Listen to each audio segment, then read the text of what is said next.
34차 카이로스 포럼 통보만 사람들의 위대한 시대를 시작하겠습니다. 오늘 말씀을 해주실 분은 이내경 선생님이십니다. 그래서 이 선생님을 잠깐 소개해드리면은 1970년대에 긴급조치 시절에 이제 긴급조치 때문에 이제 고생을 많이 하신 이제 학생운동의 투사이셨고 또 공학도입니다. 그래서 공학도에서 말하자면 통신도로서 아주 건실한 사회생활을 하시면서 정년을 무사히 마치시고 그리고 정년 이후에는 본격적으로 이제 그 민주화 운동과 이제 진짜 민주화 운동을 투신하셔갖고서 지금 굉장히 바쁘게 지내시고 계십니다. 그래서 오늘 평범한 사람들의 위대한 시대인데요. 말하자면 기존에 이런 토론을 하게 되면은 무슨 대통령을 갖다가 누구를 갖다 미는 것이 대통령을 갖다가 누구를 미는 것이 옳으냐니 주로 이거 권력의 형배에 대해서 좀 더 신경을 곤두세우는 분들이 많은데 이 선생님은 그런 권력의 그런 개인에게 집중된 권력보다는 보다 다수의 시민들의 의사가 진정성 있게 그 정치 시스템 속에 어떻게 투입되고 진짜 민주주의는 무엇이 돼야 되는가 하는 문제를 고민하셨고 이 문제에 대해서 오늘 중요한 그 내용을 갖다 짚어주실 것 같습니다. 그러면은 지금 시간이 3시 30분 약간 지났는데요. 일단 이런 내용은 길게 얘기한다고 해서 그 내용이 다 잘 전달되는 것이 아니기 때문에 무조건 발표는 노력 목표로 30분 이내, 그러니까 4시까지 그 인사말 생략하시고 형용사 생략하시고 하고 싶은 말씀만 다 하시고 그 다음에 여기 뭐 다 한국의 민주화 운동에서 다 일가를 이루신 분들이 온라인 오프라인에 계시니까는 많은 분들이 이 자리에서 조금이라도 공론을 모아서 얘기를 갖다 정리할 수 있는 시간이 되면 좋겠습니다. 그럼 말씀 부탁드리겠습니다. 예, 소개받은 이내경입니다. 87년 민주화 대투쟁은 뭐 일부 학자들에게는 68 유럽혁명보다 더 위대하죠. 그럼에도 불구하고 왜 장사치하고 아바타가 등장하다가 이제는 치명적 재앙이라고 평가되는 윤석열까지 왔느냐. 이것이 오늘 우리의 고민이죠. 근데 지금이라는 것은 과거에 누적된 조건과 상황도 있지만 미래는 불같이 강한 우연의 상황 속에서 결국 우리들의 실천 의지와 역량이 미래를 만들어 간다라는 측면에서 역사는 진보하지 않는다. 실천의 과제로만 주어진다라고 얘기할 수가 있을 거고요. 그러면 왜 지금 윤석열이 등장했느냐? 가장 가까운 근인은 문재인의 그 무책임함과 무능함과 문재인 정부의 검찰총장이라고 얘기했던 그 부분이 윤석열을 등장시킨 가장 직접적인 원인이죠. 그러나 조금 더 나가면 우리 정치제도의 결함이 너무 컸던 거예요. 소위 승자독식, 그 총선도 그렇고 대선도 그렇고 아마 결선제도가 있었으면 이렇게까지는 안 갔겠죠. 두 번째는 그래서 승자독식 영어로 베토크라시라고 했는데 그래서 0.1%를 이겼다, 0.73%를 이겼다 해서 모든 권력을 독점하는 그래서 절차와 과정만 되면 모든 것을 독점할 수 있다라고 하는 이걸 아노크로 했습니다. 껍데기뿐인 민주주의, 형식적인 민주주의. 그러니까 승자독식과 플러스 우리가 가지고 있는 것은 껍데기뿐인 민주주의죠. 이라는 거가 있고요. 또 하나는 이제 저항적 대통령제, 그게 검찰 권력하고 결합이 돼서 나타난 현상인데 그걸 조금 더 멀리 가면 왜 이런 것들이 가능했느냐? 그건 해방 이후 대한민국이 결국 미 패권의 동아시아 전략에 편입되면서 반공기시화됐기 때문이에요. 거기에 아주 매판적인 독재자 이승만부터 시작해서 반민특위 해체한. 그러면 미 패권의 동아시아 전략이라는 건 뭐냐? 대한민국의 권력이 부패든 특혜 세력이든 뭐 어떤 무지랭이든 뭐하든 미국의 자기 전략에만 따라주면 뭐든지 좋다. 혹은 자기네들 선택적으로 그렇게 만들어 왔죠. 그 결과라는 게 아주 음습한, 부패한, 특혜적인, 반민족적인, 매판적인 그 음습함 속에서 독버섯처럼 권력들이 커온 거죠. 그게 엄청난 네트워크와 물적 기반과 인적 구조를 가지고 현재 우리 유권자의 30% 이상을 장악하게 한 근본 원인이죠. 거기 또 나가면 뭐 봉건 유죄라고 얘기할 수 있지만 일제 강점기가 대한민국을 식민지배하기 위해서 만든 제도가 소위 치안유지법. 치안유지법을 유지하기 위해서 만든 게 현재 검찰사법제도입니다. 세상에 없는 검찰 기소독점권. 판사 마음대로 판결하는 이 임의적 판결. 이거는 일제시대 때만 있었던 상황이고 OECD 국가에서는 있을 수 없는 일이 현재 우리 상황을 만들어 온 거죠. 그런데 그 내용을 조금 더 들여다보면 아까도 얘기했지만 6월 민주항쟁이라는 위대한 역사적 상황을 만들었는데 그 뒤에 민주항쟁의 민주주의가 뭐가 됐느냐. 가장 중요한 거는 제도의 재정립이었거든요. 그걸 소리 말하는 신법 혹은 뭐 변법 시스템을 바꿔야 됐는데 김영삼부터 문재인까지 정확히 얘기하면 포퓰리즘에 명망가 중심의 시스템이 작동한 게 아닙니다. 그래서 지난 40년 대한민국 정치는 시스템이 작동하고 제도에서 정당의 기능을 하는 게 아니라 명망가 중심의 포퓰리즘 정치가 40년 의회를 지배했죠.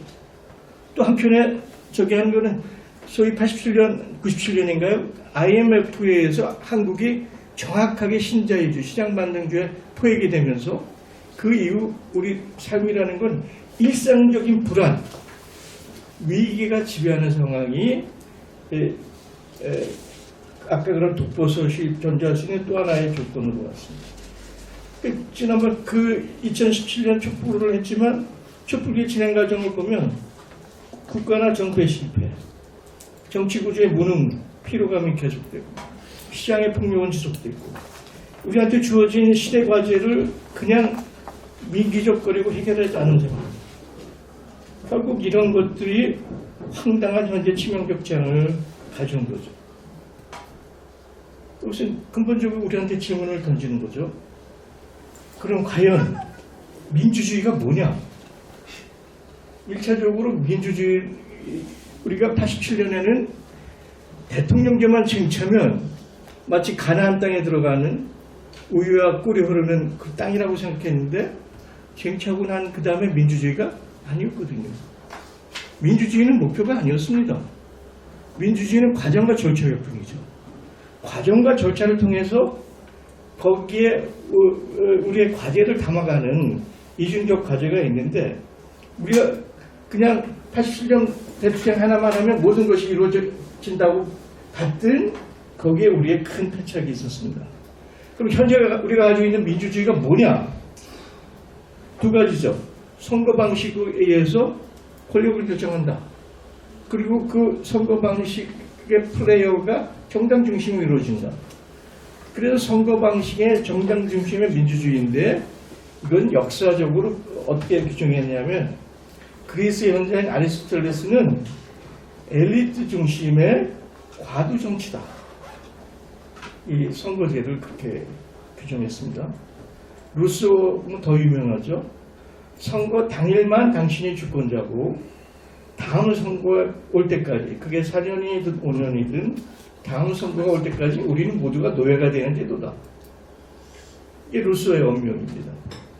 최근에 우리한테 잘 알려져 있는 그 불란스의 정치 경제학자 피케트는 현재 우리 집단 서방 자유민주주의 쪽에서 하고 있는 이 민주주의는 상인 계급과 계산장가의 야합이다. 다시 말하면 자본 세력과 지식인들이 야합한 것이 현재 우리 민주주의의 모습이라고 맹렬하게 비판했습니다. 다시 말하면 정파적이고 자기중심적이고 이해중식적이고 자기들만의 잘난 유산자와 지식인들만의 게임이 현재 선거중심, 정당중심의 민주주의. 그래서 많은 정치학자들이 지금 우리의 정치 제도를 뭐라 그러냐면 대의가 없는 자신들만의 대의제, 수기적 공론이 없는 형식 절차뿐인 민주주의. 이렇게 규정합니다.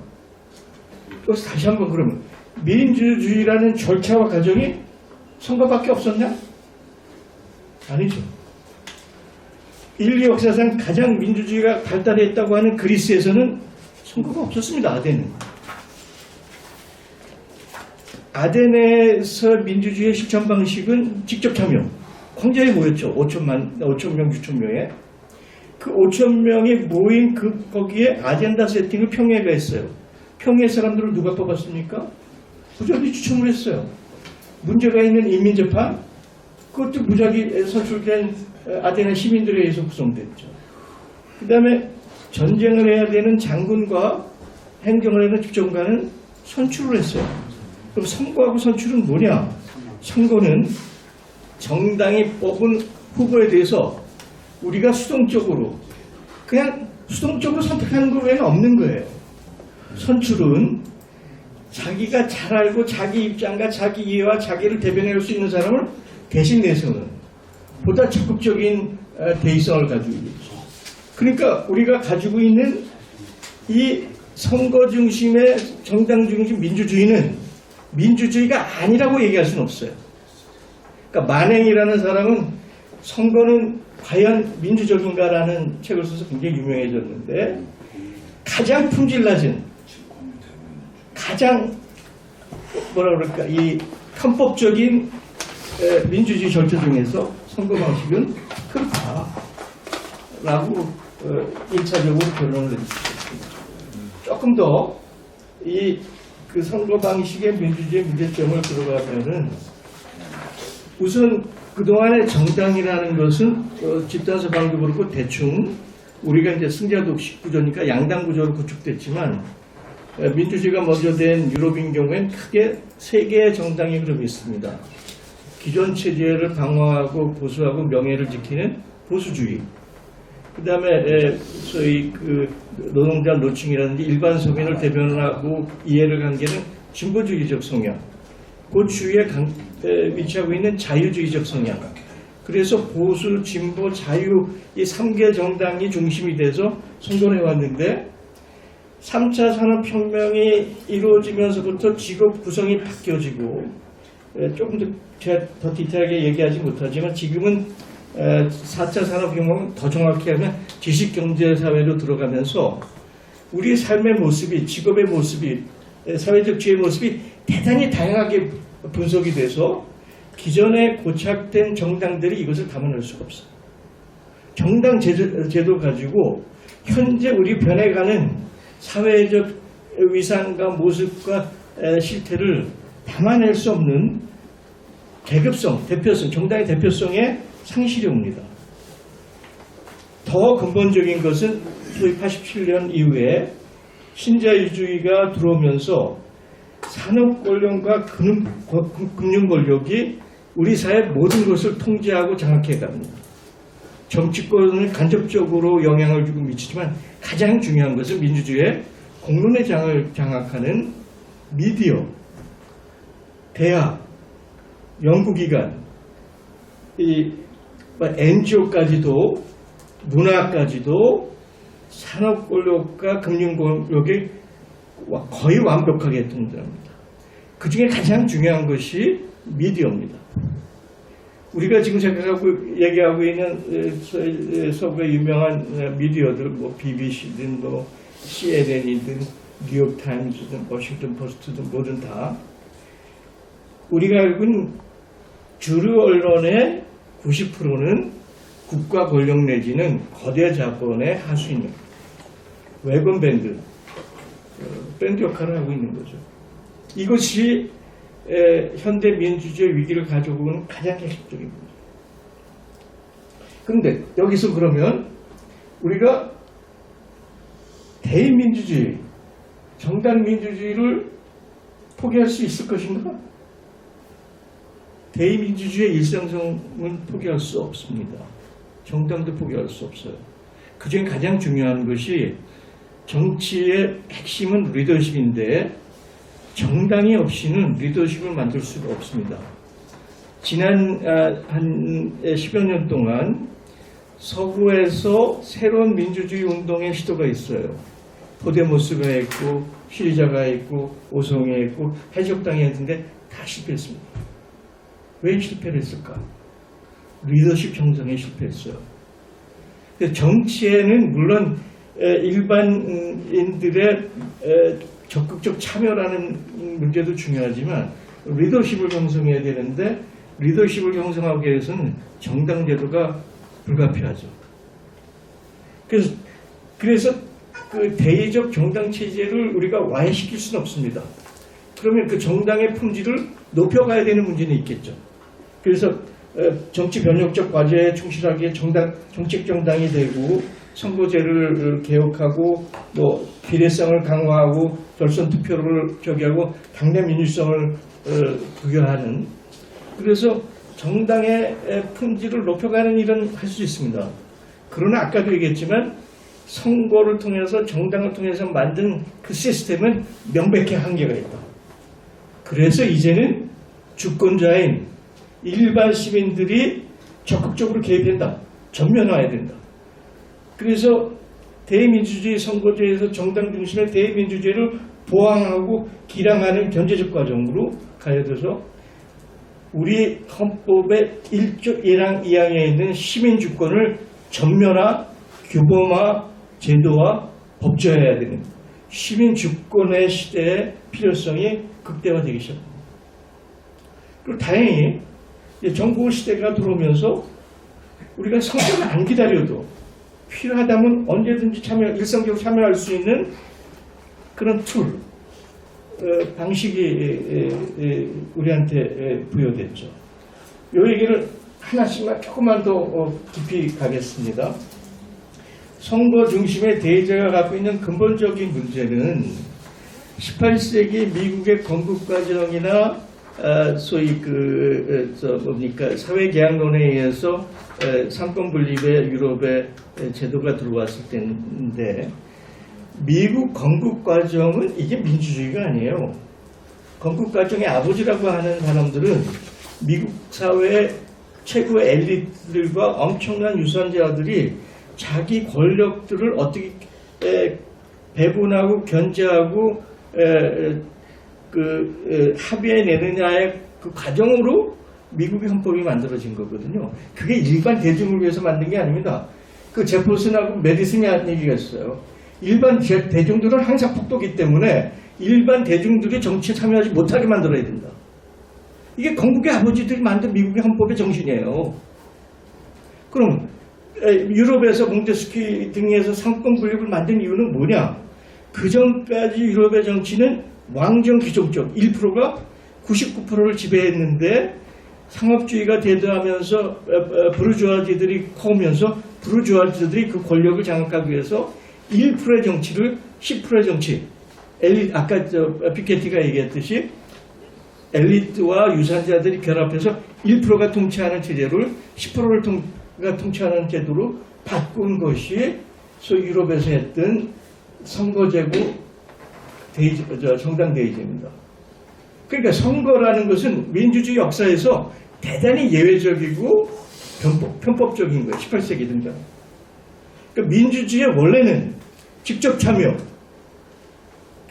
추첨, 선출이 훨씬 더 앞섰고 품질이 높은 참여의 방식이죠.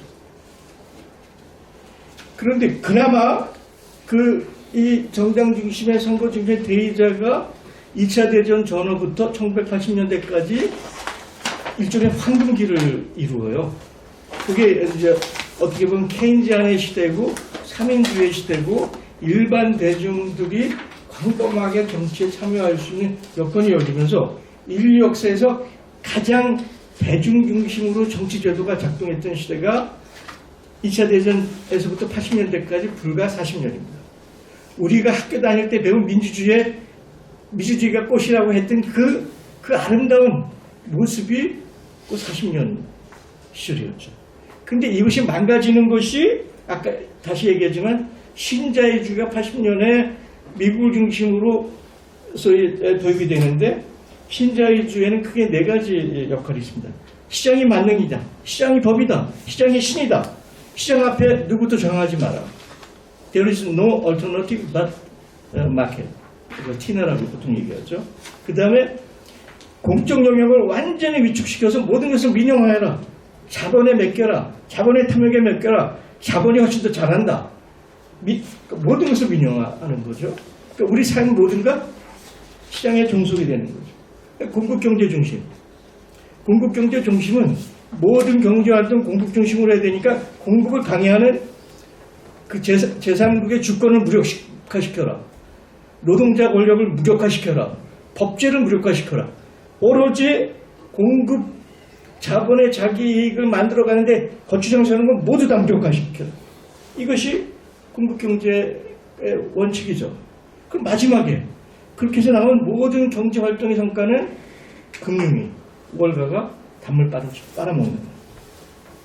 이것이 신자유주의고 그것이 전면화되고 세계화된 거죠. 그러면서 그 과정에서 아까도 얘기했지만 금융과 산업 권력이 모든 것을 예속시킵니다.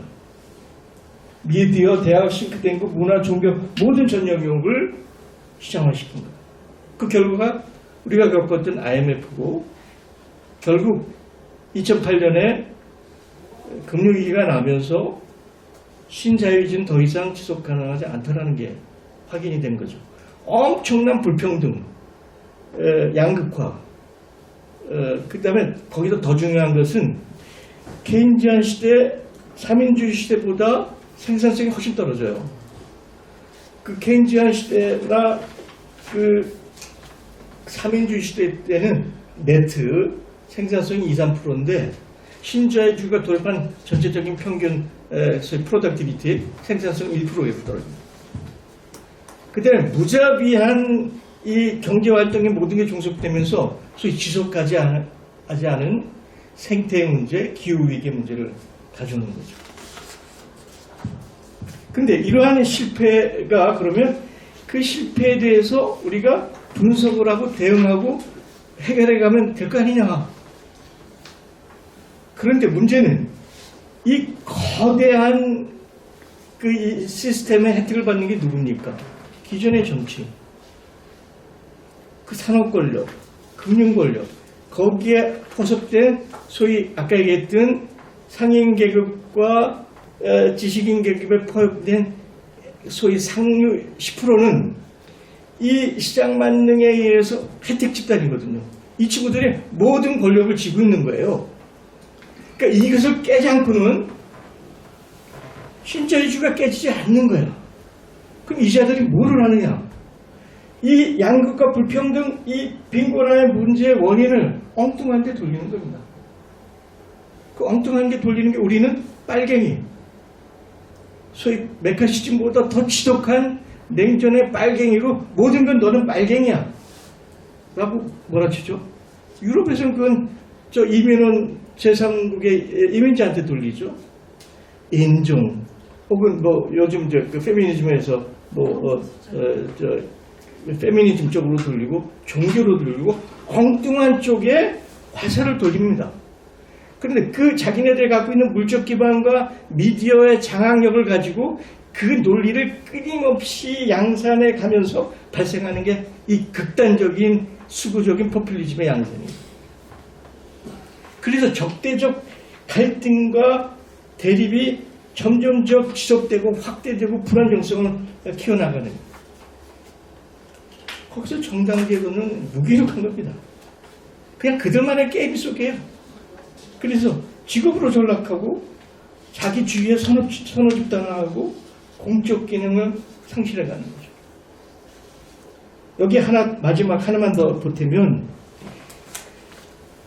미래의 첨단 과학기술의 영향력이 거대하죠.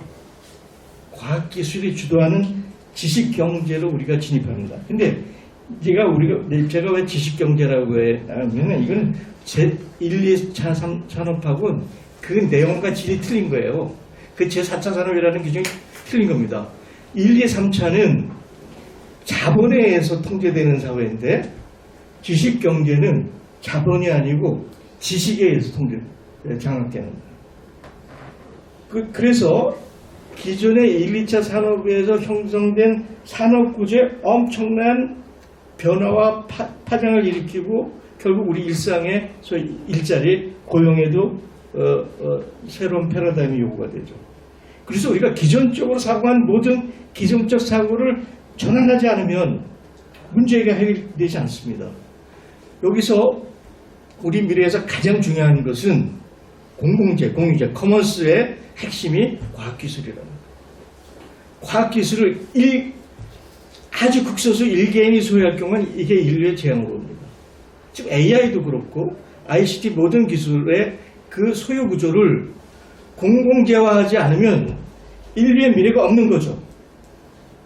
그러면서 우리가 기존 개념의 접근을 진보의 접근을 벗어나서 소유 개념의 일대 전환이 요구되는 것이 지금의 상황입니다. 그렇다고 해서 그 소유 개념을 무슨 공산주의 같은 개념이 아니고 사적 소유가 맞는 것은 사적 소유, 지분 소유가 맞는 데는 지분 소유, 협동조합적 소유가 맞는 것은 협동조합적 소유, 공공적 소유가 맞는 건 공공적 소유, 국가적 소유가 맞는 다양한 소유의 개념들을 적시적소에 재구성하는 것이 인류의 대단히 중요한 문제입니다. 제가 10분 더 하셔야 됩니다. 5분 남았습니다. 더 하실게요. 10분 조금 더 하겠습니다. 여기에 2020년에 루비니 교수가 거대 위협이라는 얘기를 했는데 10가지를 얘기했는데 그 중에 제가 핵심적인 얘기라면 그때 이미 지정학적 위기, 그게 인터레그룸, 권력의 공백에서 소위 그 불안정성이 확정되는 괴물의 시대에 좀 나타났죠. 거기다 이제 트럼프라는 이 특이한 인물이 이 상황을 아주 극적으로 만들고 있고, 기후 위기와 에너지가 또 하나의 핵심적인 문제인데, 문제는 기후 위기가 언젠간 인류한테 식량의 위기를 가져올 수 있다는 거예요. 우리가 식량에 의존하는 곡물류가 10종류밖에 안 되는데 10종류가 모두가 기후한테 예민하거든요. 우리 에너지 문제 보세요. 그러니까 식량과 에너지에 가장 취약한 나라가 OECD의 대한민국이에요. 우리가 대비되어 있습니까? 에너지하고 식량에 대한 문제가.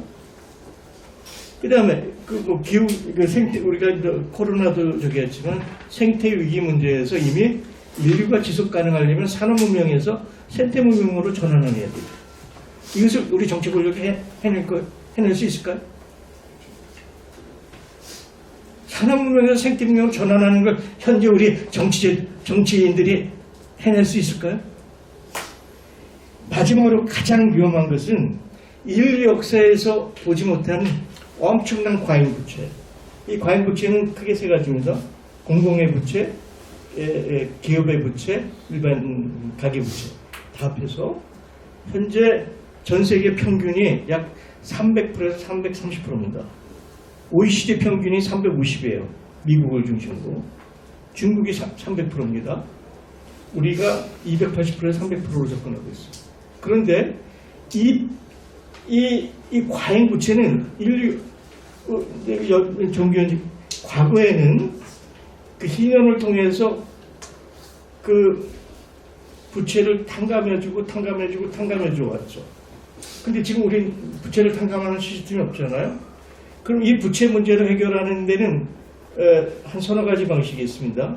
부채의 이자율보다 성장률이 높을 때는 문제가 없습니다. 성장이 잘 나가거든요. 이미 인류 사회에서 이자율보다 성장이 높아지는 시대는 끝났습니다. 이거 불가능해요. 그럼 두 번째는 뭐냐? 가지고 있는 부를 순환하고 재분배하면 되죠. 그렇죠? 그게 하면 돼요. 그게 안 되면, 그러니까 성장률도 안 되고 재분배도 안 되면 남는 거는 물리적밖에 없어요. 폭동과 전쟁밖에. 우리가 지금 인류 사회가 그쪽으로 가고 있는 거예요. 거기에 우리가 가지고 있는 뭐 출생률의 문제, 뭐 가당 경쟁, 능력주의 교육, 뭐 부동산 문제, 수많은 불균형 양극화가 세계에서 OECD에서 가장 심각한 거죠. 그럼 어떻게 해야 되느냐? 기존에 가지고 있는 민주주의에 대한 시각, 선거 정당으로 해서 뭐 규칙에 의해서 주기적으로 선거를 하고 교체하면 된다. 이게 근데 그게 너무 내용과 성과가 없이 정치 논리적이고 절차적인 것뿐이고 프로페셔널들이 갖고 노는 거고 위임적이고 장식적인 거죠. 그래서 새로운 민주주의는 그런 직업적 영향을 통해서 국가의 모든 주권자들이 일상적으로 필요하면 참여할 수 있는 새로운 장을 만들고 룰을 만들고 과정을 만들어 가야 된다.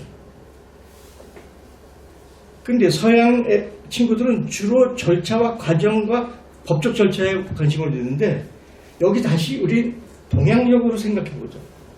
동양에서 정치는 정치 정량 안 합니까? 올바름을, 정치를, 규범을, 백성을 생각하는 게 정치죠. 서양의 정치는 이런 개념이 없어요. 그래서 동양적 사고를 우리가 다시 한번 저기 하자 해서 제가 이제 뭐 조상의 삼균주의도 얘기했고, 삼민주의로서 민법, 민업, 그 다음에 밀락의 얘기를 했습니다. 근데 이런 과정이 소유롭에 있었어요. 첫 번째가 포데모스가 시작을 했습니다. 위켄, 포데모스. 그래서 포데모스가 당장에서 외친 거가 기존의 민주주의는 to be reviewed, to be redefined, to be redesigned. 새롭게 조명하고 새롭게 정의하고 새롭게 설계하자. 라고 포데모스가 문제제기를 해요. 정확하죠. 그 다음에 그 스위스의 직접민주주의를 확산하고 보급하자고 하는 데모크라시 인터내셔널이라는 운동이 있는데 거기서는 기존의 링컨이 얘기한 of the people, by the people, for the people인데 people은 너무 추상적이고 개념적이고 실천적 영역이 없다. 그래서 people을 by everyone, 구체적이고 개별적이고 생활적인 얘기로 바꾸자. 그래서 by everyone, for the everyone, through everyone이라는 구를 바꿨습니다. 아까 얘기했던 ICT 우리 과학기술이 필요하면 언제나 참여할 수 있는 기반들을 만들어갔죠.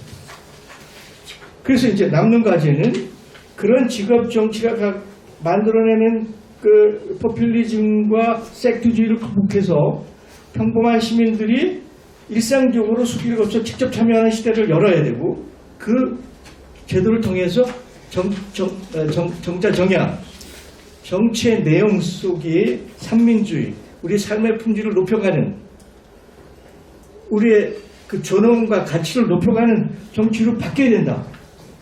가장 이상적인 건 직접민주주의죠.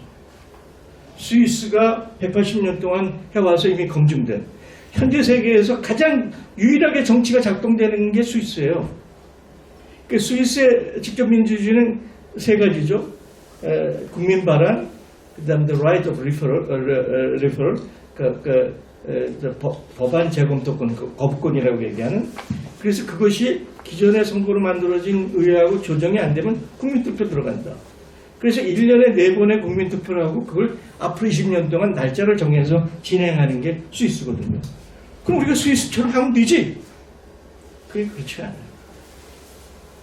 스위스가 직접 민주를 할 수 있는 뭐 엄청나게 많은 이유가 있지만 세 가지 꼭지를 잡자 그러면 첫 번째는 이 친구들은 수백 년 동안 풀뿌리 민주주의, 란데스크 마인드, 그 조그만 마을의 미래가 너무 일상화되어 있어요. 그리고 그것이 이제 캔턴을 통해서 국가를 이루는데 이것이 조합주의적 상입니다. 모든 정치적 과정이 우리 그 협동조합을 이루듯이 협동조합주의적으로 된 철저하게 풀뿌리에 근거해서 정치제도가 형성되어 있습니다. 두 번째는 스위스 사람들은 대단히 보수적이에요. 굉장히 컨서버티브입니다. 보수입니다. 그런데 그 스위스의 미디어는 모두가 공영 매체예요. 사용 매체가 민간 매체가 없습니다. 스위스의 미디어 매체는 대단히 진보적이고 개혁적이에요.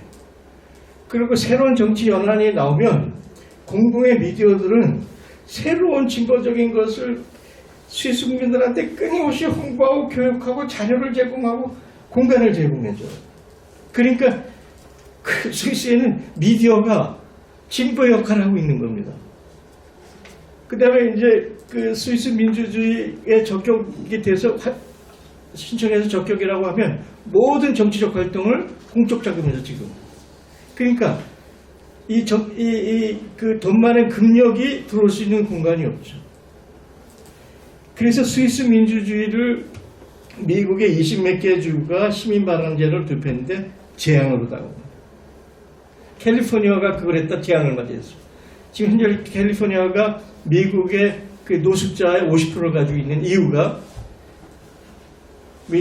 시민반환제 잘못 도입했다가 엄청난 역풍을 받은 그 적입니다. 그래서 우리는 아직 스위스의 직접 민주주의를 도입할 수 있는 상황과 여건과 역량이 안 된다. 경험도 없다. 그럼 할 수 있는 게 뭐냐? 그 방법이 수기민주주의라는 거죠. 수기민주주의에서 시민의 각성과 경험을 통해서 일상적으로 참여하는데 추첨을 통한다. 그래서 그동안 이 선거제 대의민주주의는 유권자가 대중이에요. 대상입니다. 폭도로 변할 수 있는. 언제든지 통제해야 되고 갈라쳐야 되고 우민화시켜야 되는. 거기서 조금 더 가면 더 퍼블릭이죠. 공중이죠. 공중은 여론을 만들어내는 여론층, 여론주도층. 근데 공공의 여론을 만들지만 이것은 법적, 행정적 강제력을 갖지 않는 임의적 존재죠. 그래서 그런 대중, 더 매스에서 더 공중, 퍼블릭에서 이제는 더 시티즌, 스스로가 주권자이고 결정하는 시티즌이 전환해야 된다. 이것이 시민의회의 핵심입니다. 그래서 역사적 흐름을 보면 18세기 이전에 사회개혁법이 나올 때는 권력이, 힘이, 파워가 지배했던 권체 시대였는데 18세기에 소위 법치가 들어오죠. 그 법치 내용도 이제 뭐라고 했지만, 근데 그 법치 과정을 하는 과정에 대부가 걱정했던 비로크라시. 그래서 소위 이 관치가 지배하는 관이 공무원이 시민들을 지배하는 체제가 되거나 혹은 지금 얘기하는 신자유주의 돈이 지배하는 체제. 그것의 보완제로 나온 게 협치자치입니다. 그래서 근데 협치자치도 그 한계가 너무 명확해요. 뭐 디테일한 얘기를 안 하죠.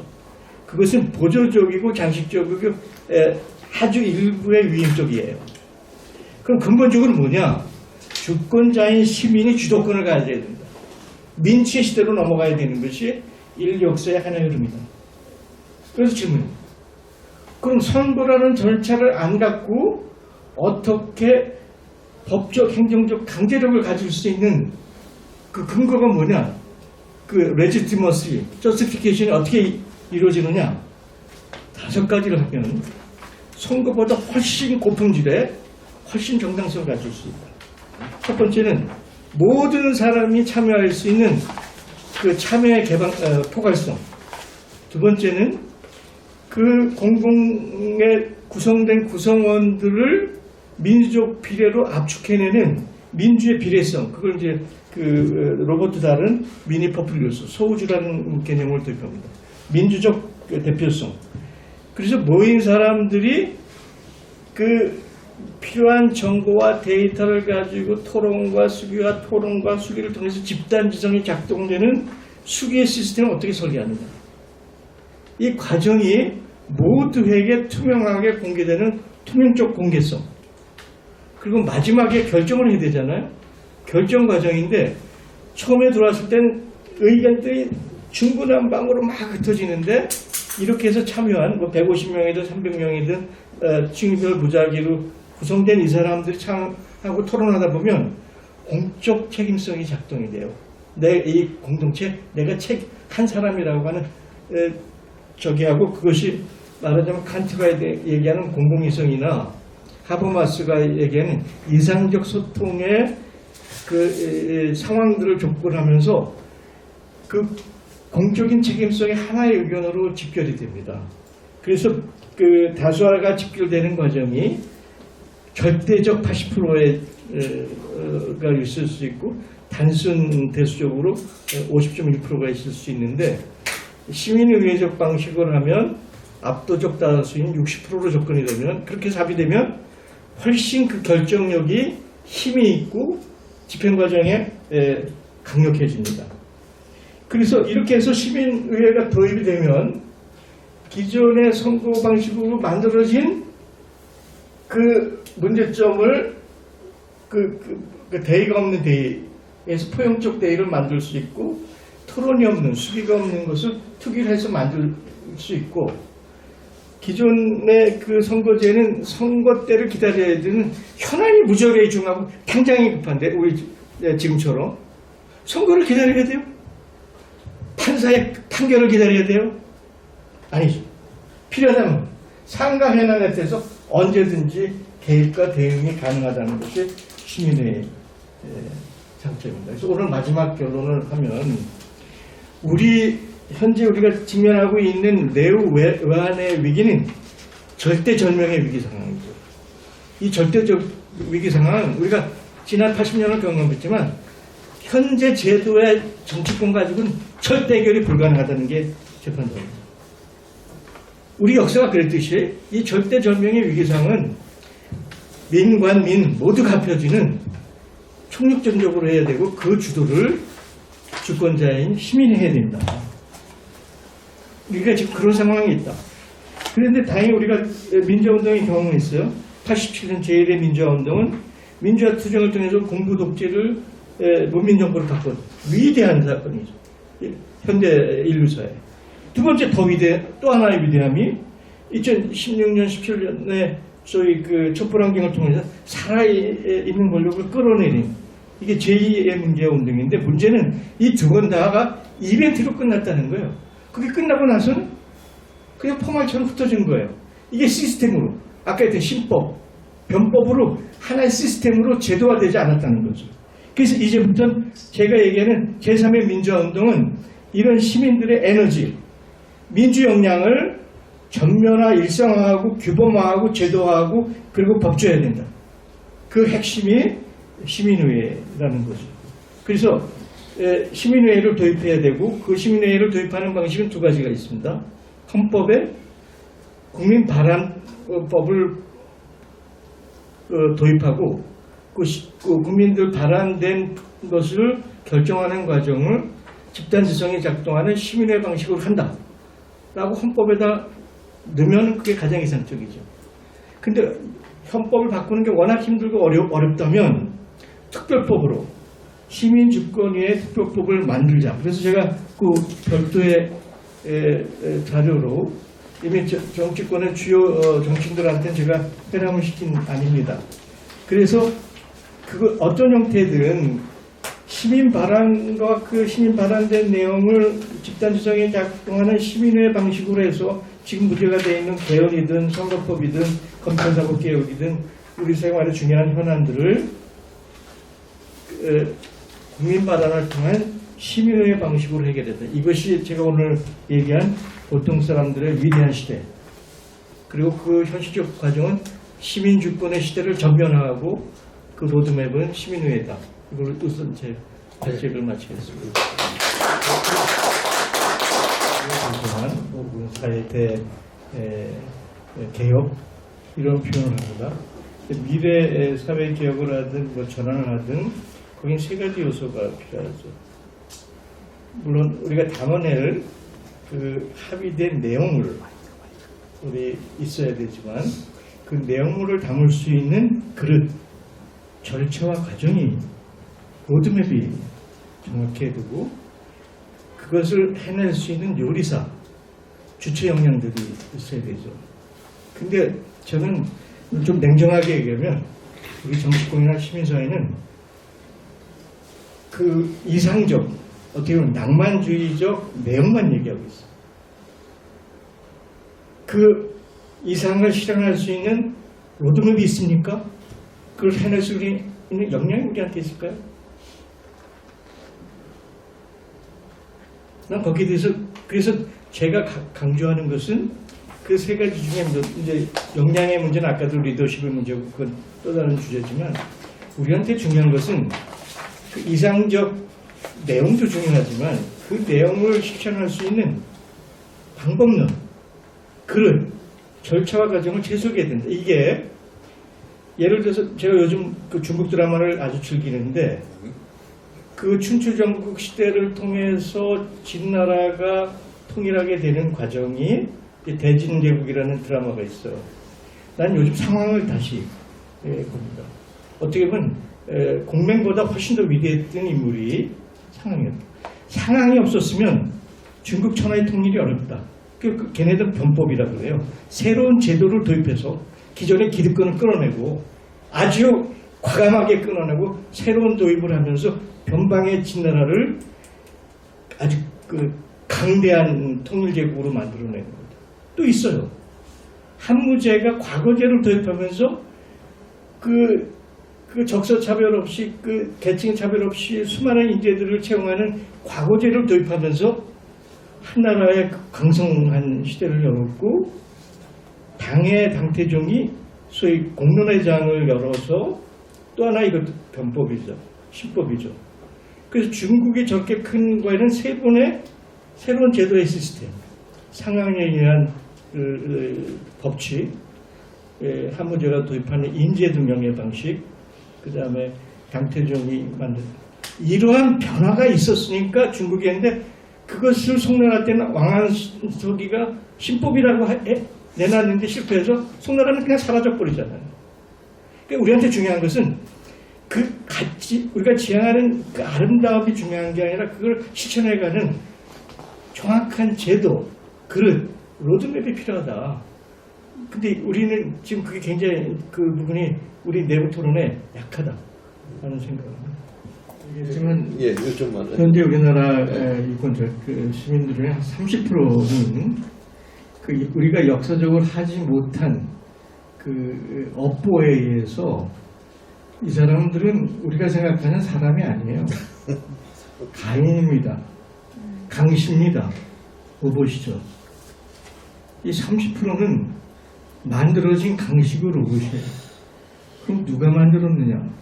아까 다양한 수구 우익 세력, 특혜 세력, 부패 세력, 그 뒤에 외세가 있죠. 제가 그 윤석열이 대통령으로 되는 과정을 제가 제일 먼저 폭로했는데 미국의 정보부 FBI와 CIA가 와가지고 강권을 해요. 윤석열은 처음에는 나는 검찰만 지키는 사람이 대통령 할 사람이 없다고 거절했는데 결국 CIA의 지니 하스펠이 강요하다시피 해서 끌어냈거든요. 그 다음부터 이제 조국 면문지와 작동이 들어갑니다.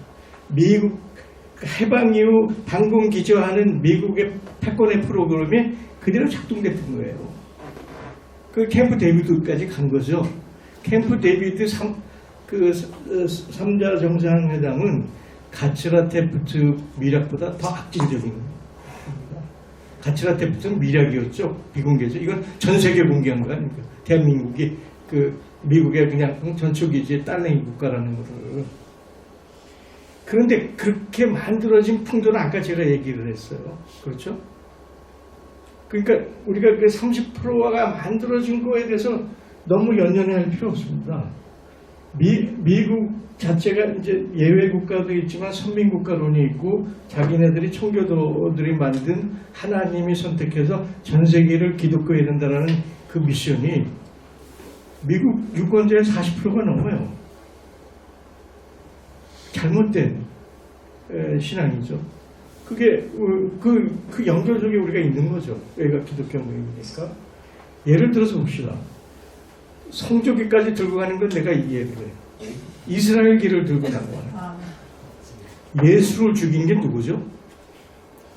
그 유대교, 이스라엘의 성전 체계가 예수를 죽인 거 아닙니까? 예수를 죽인 원수가 이스라엘 성족인데, 네? 이스라엘을 죽인 장본인이 그 유대인의 성조체제 아닙니까? 바리새인들 아닙니까? 반예수적인 집단이에요, 이게. 우리가 이 팩트를 알아야 돼요. 그러니까 우리는 이제 내전 상황이죠. 내전 상황입니다. 그러니까 윤석열이 하나가, 하여간 이게 괴물이죠. 뭐 트럼프 같은 괴물의 시대에 등장했지만 윤석열이 아닙니다. 윤석열로 대표되는 이 거대한 집단, 우리 30%를 저기하는 이들과 싸워야 되는데, 문제는 얘네들은 자기의 물적 기반과 역사적 배경과 그 특혜와 등등해서 굉장히 강고하게 조작됐고 조종되는, 그래서 굉장히 군대 같은 집단인데, 그럼 나머지 70%는 우리 뭐냐? 굉장히 루즈해요. 구도와 연대 부분에서 우리는 굉장히 소프트해요. 이것을 재결집해야 되는 거가 지금 이 내전 상황을 극복하는 건데, 그런 관점에서 저는 윤석열을 풀어준 게 도움이 됩니다. 윤석열을 풀어줌으로 해서 우리 내부에 연약하고 나약하고 감상적인 연성들에 이거 아니네. 우리 내부에 엄청난 긴장력을 도움하면서 구도와 연대 새로운 자극과 충격을 주면서 저는 긍정을 하는 거죠. 그래서 저는 뭐 윤석열 그 탄핵과 대선 문제는 걱정을 안 해요. 진짜 걱정은 대선이 이루죠. 그래도 5천만이 같이 사는 이 땅에 이렇게 대립적이고 내전적이고 그 적대적으로 남한 땅이 유지가 되겠어요? 지금 정치적으로 안 된다. 그래서 시민의회는 좌도 우도 진보도 보수도 없는 거죠. 로버트 다리에게 소주적인 우리 국민들 유권자가 민주적 비례성으로 모여서 수기를 통하면 그 정치적 이해를 관계를 갖지 않은 다양한 사람들이 공적 이성이 작동이 되고 소통을 통해서 그래 그게 맞아라고 결론을 낼 수 있는 이 집단지성, 이걸 그래서 제가 제안을 하는 거거든요. 제가 그 작년에 열린민주주의라는 책을 예일대 랭드마라는 전문 교수 여성이 쓴 거를 번역해서 저기 했는데, 그 로버트 다렛을 읽는 미국 정치계의 새로운 해성입니다. 해성으로 나타난 젊은 여성 정치학자, 지금 예일대 연구소장 40대 후반에. 그 랭드모아가 하는 얘기예요. 서방의 민주주의는 끝났다. is over. 끝나서 추구가 없다. 근데 그런 대의적 선거적 민주주의를 뛰어넘는 것은 샤이, 험블, 오디너리, 힘없고 평소에 말도 안 하고 평범한 사람들이 모여서 집단지성을 이룰 때 새로운 정치의 출구가 열리고 씨름이 있고 미래가 열린다. 그게 이제 랭드모아가 열린 민주주의에서 하는 얘기인데, 그 얘기를 또 받아서 맨스브리지라는 하버드 때의 정치 명예 교수고 80이 넘은 여성인데, 이틀 전에 한겨레가 주최하는 미래 포럼에 와서 정치 부분에 강연을 해요. 근데 이 양반도 똑같은 얘기를 해. 인류의 미래가 없다. 민주주의가 망했다. 안 돼. 작동이 안 된다. 근데 맨스브리지 이 여교수가 80이 넘은 여교수가 세상을 보니까 유라니와의 한국이다. 지난 80년 동안 한국에 이룬 민주주의 역사, 정치의 역사가 우리한테 새로운 등불이다. 응원봉이다. 횃불이다. 제발 한국인들이여, 우리 인류를 위해서 새로운 길을 열어달라. 이게 맨스브리지가 한겨레 미래 포럼에 와서 하소연하는 내용입니다. 제3자는 우리를 그렇게 평가해요. 아니, 그분 성함이 어떻게? 맨스브리지. 맨스브리지? 네, 맨스브리지. 근데 웃기는 게 그 주최한 한겨레조차도 이 얘기를 제대로 전달을 안 해. 아니, 저도 기사에서 못 본 것 같은데. 그러니까 서방이나 제3자가 보는 한국의 포텐셜은 정치적 역량은 대단히 큽니다. 근데 결국 그 나라의 그 정치 제도나 민주주의 수준은 좀 일반 시민들에서 결정이 되잖아요. 근데 그나마 서구 사회는 민주시민교육이라고 해서 1인당 100유로를 할당해서 끊임없이 민주교육 토론회장들의 기회를 여는데 우리한테는 그게 없어요. 아니 민주화 기념사업회도 만들고 저 김대중 노무현 문재인 정권 10몇 년을 했는데도 시민들의 자기 민주교육에 대한 프로그램들이 정립이 안 돼 있어. 이거 해야죠. 그건 이제 거기서부터 민주주의가 터나가는 거니까 그건 오늘의 주제하고는 또 다른 우리 이 포텐셜이 전 세계가 인정하는 대한민국 이 유권자 시민들의 역량을 더 단계를 높이는 그런 교육 프로그램, 토론의 기회들을 끊임없이 발굴하고 확장해 가야 된다고 생각합니다. 예,